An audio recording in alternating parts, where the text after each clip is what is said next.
Exercise 11.2 का question number 4 solve करते हैं। ठीक है, इसमें हमारे पास इफ़ के बाद एक फंक्शन गिवन है। ठीक है, तो ये इफ़ z इक्वल टू, ये एक फंक्शन गिवन है x y function f into x upon y, then show that, तो हमें ये एक यूलर थ्योरम की जो प्रॉपर्टी है ये हमें प्रूफ करनी है। अब यहाँ एक छोटा सा टाइपिंग एरर भी आप देख रहे होंगे कि फंक्शन को यहाँ z से रिप्रेजेंट किया हुआ है। ठीक है, और जो प्रूफ है वहाँ पे u यहाँ रिप्रेजेंट आपको नज़र करता हुआ नज़र आ रहा है कि ये u यहाँ यूज़ कर रहे हैं। तो या तो हम अपने फंक्शन को u से रिप्रेजेंट कर लेते हैं, ठीक है, या नीचे जो है वो u की जगह पर z लिख लेंगे ताकि ये एक जो टाइपिंग एरर बना हुआ है ये इससे ख़त्म हो जाएगा। ठीक है, तो एक तो ये चीज़ है, इससे कोई बड़ा फ़र्क नहीं पड़ता क्योंकि हम z से या u से या f से अपने फंक्शन को रिप्रेजेंट कर सकते हैं। ठीक है, तो किसी एक तरह के सिंबल को आप यूज़ कर लीजिएगा क्वेश्चन में। तो मैं इसी तरह ये जो z है मैं z ही को यूज़ करूँगा क्योंकि गिवन फंक्शन इक्वल टू जो है वो z से रिप्रेजेंट किया हुआ है। ठीक है, अब हम देखें इसको कैसे स्टार्ट करेंगे क्वेश्चन को। हमारे पास जो फंक्शन गिवन है उसमें एक और चीज़ देखें यहाँ क्लियर हो जाती है कि जब आप इस 2 को देखते हैं तो इससे आपको पता लग जाता है कि इसकी जो डिग्री है होमोजीनियस फंक्शन की वो 2 आएगी। तो पहले हम इसको वेरीफाई करेंगे, देन इस पे यूलर थ्योरम जो है वो अप्लाई कर देंगे। तो अब आपने इसको वेरिफिकेशन कैसे करनी है, वेरिफिकेशन के लिए भी जो हमारे पास जो डेफिनेशन है, by definition of homogeneous equation, ठीक है, हम पहले उसकी बात कर लेते हैं ताकि थोड़ा सा कॉन्सेप्ट और स्ट्रॉन्ग हो जाए। तो होमोजीनियस जो फंक्शंस हैं उनकी जो डेफिनेशन है उसके accordingly function f x lambda और या y लैम्डा, ठीक है, equal to lambda raise to power n f x comma y। ठीक है, ये हमारे पास इसकी डेफिनेशन है। अब इस डेफिनेशन को सॉल्व करने के लिए हम x को रिप्लेस करते हैं लैम्डा x से और y को रिप्लेस करते हैं लैम्डा y से, जिससे हमें डिग्री भी मिल जाएगी और ये कंफर्मेशन हो जाएगी कि जो गिवन फंक्शन है वो एक होमोजीनियस फंक्शन है। तो यहाँ पर अब हम अपनी वर्किंग स्टार्ट यहाँ से करेंगे कि replace x equal to lambda x and y equal to lambda y। ठीक है, अब हमने ये दोनों वैल्यूज़ को अपने गिवन फंक्शन में रिप्लेस कर देना है। ठीक है, तो z इक्वल टू x की जगह पर हमारे पास x y function f x upon y यहाँ हम रिप्लेस करेंगे। तो यहाँ पर हमारे पास x की जगह पर लैम्डा x आ जाएगा, y की जगह पर हम लैम्डा y को रिप्लेस कर देंगे। फंक्शन f x हमारे पास लैम्डा x और y हमारे पास लैम्डा y। ठीक है, तो यहाँ देखें कि ये लैम्डा और ये लैम्डा जो है वो न्यूमिनेटर में कैंसिलेशन में चला गया और स्टार्ट में हमारे पास ये आ जाता है lambda into lambda, lambda square x y function x upon y. तो देखें ये अब आपने क्लियरली अगर इसको आप मैच कर लेते हैं तो आपको यहाँ से डिग्री 2 मिल जाती है क्योंकि ये आपके पास पूरा ओरिजिनल फंक्शन लिखा हुआ है। ठीक है, और साथ लैम्डा स्क्वायर है। तो ये लैम्डा स्क्वायर को जब आप अपनी जनरल इक्वेशन जो मैंने पहले आपको बाय डेफिनेशन लिखी है इससे मैच कर लें, ये जो इक्वेशन नंबर इसको हम 1 का नाम दे देते हैं जो बाय डेफिनेशन है, और ये इक्वेशन नंबर 2 है। दोनों को अगर आप मैच कर लें तो अब आपको क्लियर हो जाएगा कि यहाँ डिग्री जो है वो 2 प्रूफ हो रही है। ठीक है, तो अब हम इसको लिख लेते हैं कि given function is a homogeneous function, is a homogeneous function of degree 2, function of degree 2। अब हम इसके बाद इस पर यूलर प्रॉपर्टी को अप्लाई करेंगे और वेरीफाई करेंगे जो हमें उसने यूलर प्रॉपर्टी को प्रूफ करने के लिए या वेरीफाई करने के लिए दी हुई है। ठीक है, तो यहाँ तक स्टेप करने के बाद अब हम इसको पार्शियल डिफरेंशिएशन करनी है। गिवन फंक्शन को दोबारा लिखते हैं। अब हम पार्शियल डिफरेंशिएशन का स्टेप स्टार्ट करेंगे, पार्शियल डिफरेंशिएशन। ठीक है, ये अब हमारा स्टेप स्टार्ट हुआ। हम अपना गिवन फंक्शन लेते हैं z equal to x y function f और इंटू एक्स अपॉन वाई। इसकी पार्शियल डिफरेंशिएशन होगी। पहले हम इसकी partial differentiation with respect to x करते हैं, partial differentiation with respect to x, ठीक है। और यहाँ पर y जो है वो एज कांस्टेंट आ जाएगा, y को हमने एज कांस्टेंट कंसीडर कर लिया। यहाँ मैं एक आध स्टेप जो है ना और भी चेंज करूँगा, ठीक है, ताकि सिंप्लीफिकेशन के तमाम पैटर्न्स जो है ना वो आपको समझ आने चाहिए, ठीक है। तो यहाँ पर देखें ये पार्शियल डी जेड ओवर हमारे पास आ गया with respect to x equal to, देखें यहाँ पर जो y है वो कोफिशिएंट है, तो y को तो आप एज इट इज़ पहले लिख लें, और partial differentiation with respect to x हो जाएगी x into f x upon y. तो यहाँ दो फंक्शन प्रोडक्ट में नज़र आ रहे हैं, तो यानी यहाँ पर आपको प्रोडक्ट रूल को यूज़ करना है, ठीक है। मैंने यहाँ उसको मेंशन कर दिया ताकि कोई गलती आपसे ना हो। अब इसको one by one step to step इसकी सिंप्लीफिकेशन करते हैं। y एज इट इज़ है, हम बड़ी ब्रैकेट को यूज़ करेंगे। First function x partial differentiation of function x upon y plus function x upon y और पार्शियल डिफरेंशिएशन हो जाएगी x की, ठीक है। अब आप यहाँ इसको देखते हैं कि हमने प्रीवियस क्वेश्चन में भी इस तरह के एक फंक्शन को डील किया था, तो होपफुली वो कॉन्सेप्ट आपको याद होगा। x सिमिलर, देखें जब फंक्शन की आपके पास डिफरेंशिएशन होती है तो फर्स्ट आप उसको f prime x upon y लिखेंगे, देन पार्शियल डिफरेंशिएशन आपके पास होगी जो भी फंक्शन के साथ आपके पास वेरिएबल मौजूद है। यहाँ x अपॉन वाई है तो x अपॉन वाई को डिफरेंशिएट कर देंगे।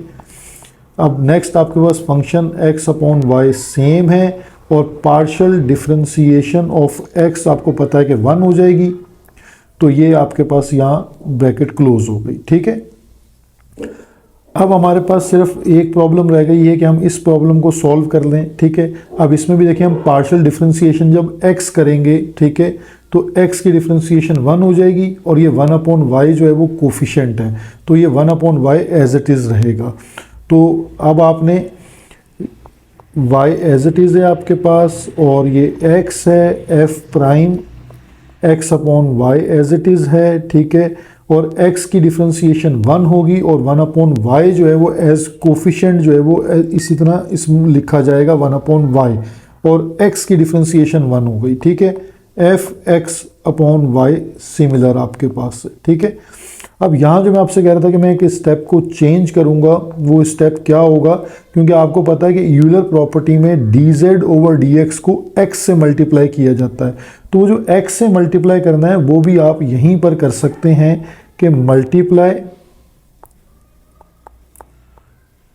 Bye x on both side, ठीक है। ये स्टेप आप यहीं पर ऐड कर सकते हैं और तमाम क्वेश्चंस में कर सकते हैं। हम उसको डायरेक्ट यूलर प्रॉपर्टी में पुट करेंगे तो भी हमें x से मल्टीप्लाई करना है, तो अगर हम यहीं मल्टीप्लाई कर लेंगे तो फिर हमें जस्ट एडिशन हमारी बाकी रह जाएगी। तो यहाँ देखिए यहाँ x से हमने मल्टीप्लाई कर लिया पार्शियल डी जेड को over d x equal to x से मल्टीप्लाई करेंगे जब राइट साइड पे तो ये एक्स वाई हो जाएगा, ठीक है। और इसी तरह ये देखिए कि अगर आप इन दोनों को लिखें x और ये जो 1 अपॉन वाई है इन्हें भी मल्टीप्लाई करके आप x अपॉन वाई लिख सकते हैं, ठीक है। तो यहाँ पे हम ब्रैकेट में x upon y f prime x upon y, ठीक है, हमने और सिंप्लीफिकेशन कर ली इसकी f x upon y as it is. ये इसको अब आप अपनी इक्वेशन नंबर जो है, अगर हमने ऊपर कोई नेमिंग, मैं इसको a का नाम दे देता हूँ, ठीक है, ताकि कन्फ्यूजन ना हो। ये इक्वेशन नंबर a हमने बना ली। अब सिमिलर स्टेप्स के साथ अब दोबारा जो है वो अगेन पार्शियल डिफरेंशिएशन हम करेंगे विद रिस्पेक्ट टू y, सिर्फ वेरिएबल को चेंज कर लेंगे, तो यहाँ पर हमारे पास x एज कांस्टेंट हो जाएगा, ठीक है।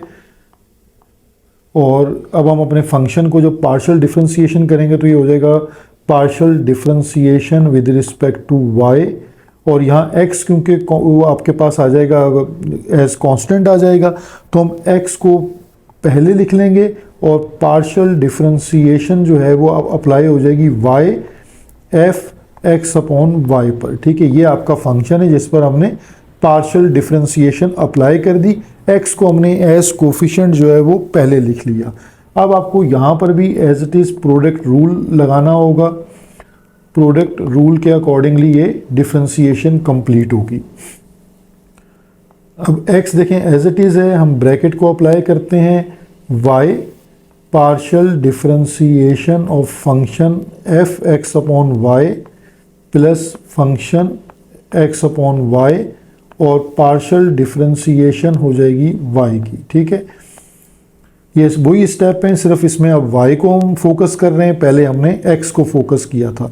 तो देखें यहाँ पर अब हमारे पास डिफरेंशिएशन होगी, x सेम है, y एज इट इज़ है। फंक्शन की डिफरेंशिएशन करेंगे तो f prime x upon y और देन पार्शियल डिफरेंशिएशन हो जाएगी x अपॉन वाई की, ठीक है। Plus as it is function as it is x upon y और यहाँ जो है वो पार्शियल डिफरेंशिएशन ऑफ y क्या हो जाएगी 1, तो इसलिए ये वाली टर्म हमारे पास ख़त्म हो जाएगी। तो यहाँ हमारे पास ब्रैकेट हो जाएगी क्लोज।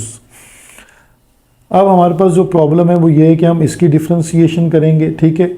और डिफरेंशिएशन करने के लिए एक स्टेप अगर हम और कर लें तो आपको और ज़्यादा सहूलत से बात समझ आ जाएगी कि y एज इट इज़ है, f prime x upon y same है। पार्शियल डिफरेंशिएशन में आप इसको x तो देखें आपके पास कांस्टेंट है, ठीक है, तो x को तो आप पहले लिख सकते हैं, यानी पार्शियल डिफरेंशिएशन से पहले x आ गया। और y को 1 अपॉन वाई को आप y की पावर -1 यानी रेसिप्रोकल कर लें, ताकि आपको डिफरेंशिएशन करने में इजीली समझ आ जाएगा स्टेप कि आपने पावर को पहले लिखना है और पावर में से एक माइनस करना है या कम करना है, ठीक है। तो ये स्टेप मैंने बढ़ा दिया, जिन बच्चों की प्रैक्टिस हो वो इसको डायरेक्ट भी कर सकते हैं। x एज इट इज़ है, y आपके पास सेम है, f prime x upon y. अब ये x हमारे पास एज इट इज़ मौजूद है, हमने -1 को पहले लिखा और -1 में -1 किया तो ये -2 हो गया, ठीक है। तो ये बहुत इजी वे में मैं स्टेप्स को कर रहा हूँ ताकि हर तरह के स्टूडेंट को बात क्लियर हो जाए। अब ये देखें एक माइनस साइन हमारे पास आ रहा है और ये वाई स्क्वायर जो y की पावर एक्सपोनेंट -2 है, इसको हम रेसिप्रोकल करेंगे तो ये आपके पास क्या हो जाएगा 1 अपॉन वाई स्क्वायर हो जाएगा, ठीक है। तो ये स्टेप एक और हम बना लेते हैं यहाँ पर y एज इट इज़। ये स्टेप सिर्फ ज़्यादा इसलिए हो रहे हैं कि हम एक एक स्टेप को सिंप्लीफाई कर रहे हैं। तो ये आपके पास इनटू माइनस मल्टीप्लाई का साइन लगा लें, -x अपॉन वाई स्क्वायर, ये इस तरह लिखा जाएगा, ठीक है। और function x upon y same. अब हमारे पास देखें y की एक टर्म और y की एक पावर कैंसिल, तो माइनस का x अपॉन वाई जो है वो आप फंक्शन से पहले लिख लें, यानी f प्राइम से पहले -x upon y f prime x upon y plus function आ गया x अपॉन वाई, ठीक है। और ये ब्रैकेट क्लोज। अब ये हमारे पास जो है वो dz ओवर dy आ गया है। अब आपको पता है कि हमें इसको y से मल्टीप्लाई करना होता है इन यूलर प्रॉपर्टी, तो हम इसको मल्टीप्लाई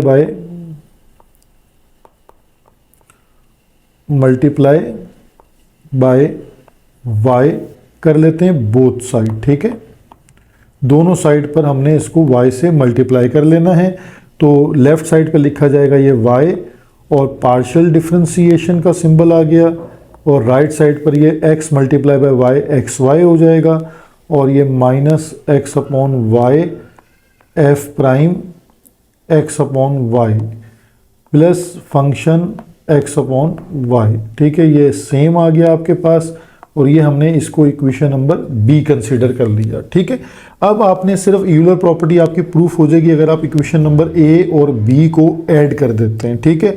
तो अब हम जब इक्वेशन नंबर एडिंग कर लेते हैं, ये स्टेप बन जाएगा हमारे पास adding equation number A and B.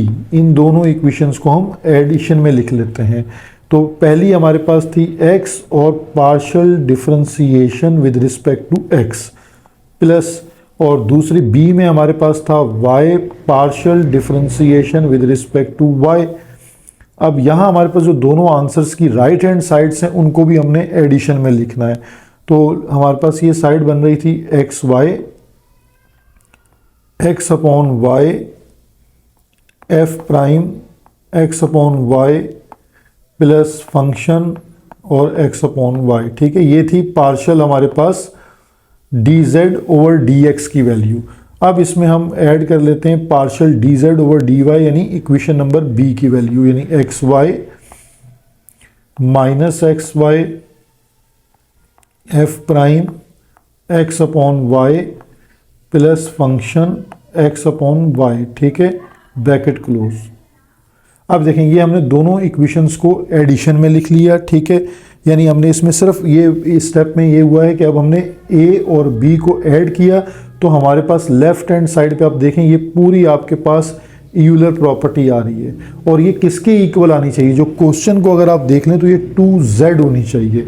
ठीक है, यानी 2 इसकी डिग्री को रिप्रेजेंट कर रहा है और z कह रहा है कि ये ओरिजिनल फंक्शन बन जाए, यानी जो राइट साइड पे पूरी ब्रैकेट है ये सिंप्लीफाई होकर z को रिप्रेजेंट करे और z आपके पास क्वेश्चन में गिवन है, तो वहाँ आप देख सकते हैं कि क्या बनना चाहिए। ठीक है, तो मैंने इसके स्टेप को हर तरह से क्लियर कर दिया है। अब आप राइट साइड का सिंप्लीफिकेशन करते हैं। एक्स वाई देखें कॉमन आ रहा है, तो इनको कॉमन लेकर हम एक ब्रैकेट में लिख लेते हैं x y f prime x upon y plus function x upon y, फिर plus minus minus x upon y f prime x upon y plus function x upon y. तो ये हम बिल्कुल प्रूफ के नज़दीक हैं। अगर आप ये देखें तो ये पूरी टर्म माइनस की और ये पूरी टर्म प्लस की कैंसिल हो गई। ठीक है, तो हमारे पास ये जो फंक्शन की दोनों टर्म्स हैं ये ऐड होकर ट्वाइस हो जाएंगी, तो हम इसको लिख सकते हैं x y twice of function x upon y. ठीक है, और अगर आप इसको मल्टीप्लाई कर लेते हैं इस तरह कि 2 को हम बाहर लिख लेते हैं और एक्स वाई को ब्रैकेट में लिख लेते हैं, तो x y function x upon y. ठीक है, ये आपको नज़र आ रहा होगा कि ये z को रिप्रेजेंट करता है। ठीक है, ये गिवन क्वेश्चन में फ्रॉम गिवन आप लिख सकते हैं, यानी फ्रॉम गिवन जो गिवन था उसमें आपके पास ये चीज़ z से रिप्रेजेंट हो रही थी। ठीक है, तो ये x आपके पास d z over d x plus y d z over d y. ठीक है, यहाँ पार्शियल डी वाई जिस तरह भी इसको पढ़ लें, तो ये देखें प्रॉपर्टी आपके पास यहाँ पर प्रूव्ड हो जाती है। अब क्योंकि क्वेश्चन में एक टाइपिंग एरर था, तो अगर उसको हमने दूर करना है तो हम इसको इस तरह भी लिख सकते हैं और करके भी लिख लें दोबारा कि x partial d u over d x plus y partial u over partial y equal to 2z। ठीक है, हैंस प्रूव्ड, हम इस तरह भी लिख सकते हैं इसको। ठीक है, तो ये हमने इसकी यूलर प्रॉपर्टी जो क्वेश्चन नंबर 3 था उसका हमने प्रूव कर लिया। तो होपफुली के तमाम स्टेप्स आपको क्लियर हो गए होंगे।